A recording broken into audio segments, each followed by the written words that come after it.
हमें इस इक्वेशन के दो इक्वल रूट्स गिवन है, k की वैल्यू निकालनी है।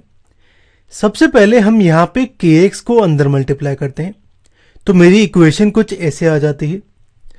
अब मैं अपनी इक्वेशन को कंपेयर करता हूं ax square plus bx plus c से और हम a, b और c की वैल्यू निकालते हैं।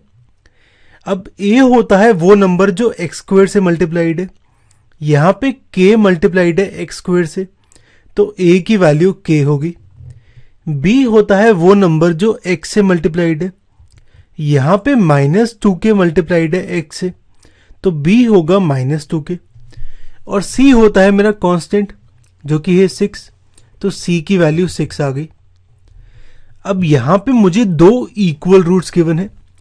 जब भी इक्वल रूट्स होते हैं तो मेरा d की वैल्यू 0 होती है तो d मेरा 0 आ गया। और d होता है b स्क्वायर माइनस 4ac तो इसकी वैल्यू 0 आ गई। अब यहां पे हम b, a और c की वैल्यू पुट करते हैं, ये कुछ ऐसे आ जाएगा।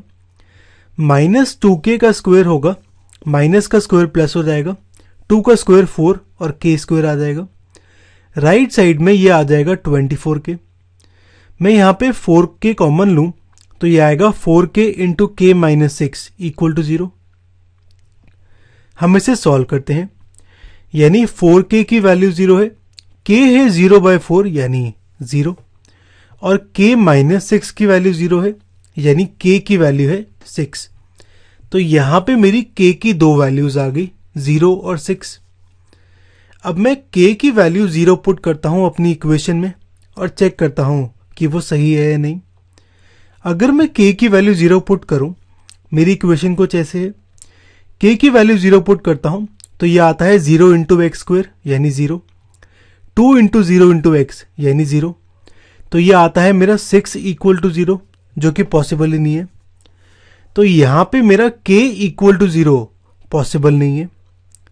ऐसे ही अगर मैं k की वैल्यू 6 पुट करूं तो मेरी इक्वेशन यहां पे हो जाएगी कुछ ऐसे, 6x square minus 2 into 6 into x plus 6 यानी यहां पे ये जो इक्वेशन आई मेरी ये पॉसिबल है।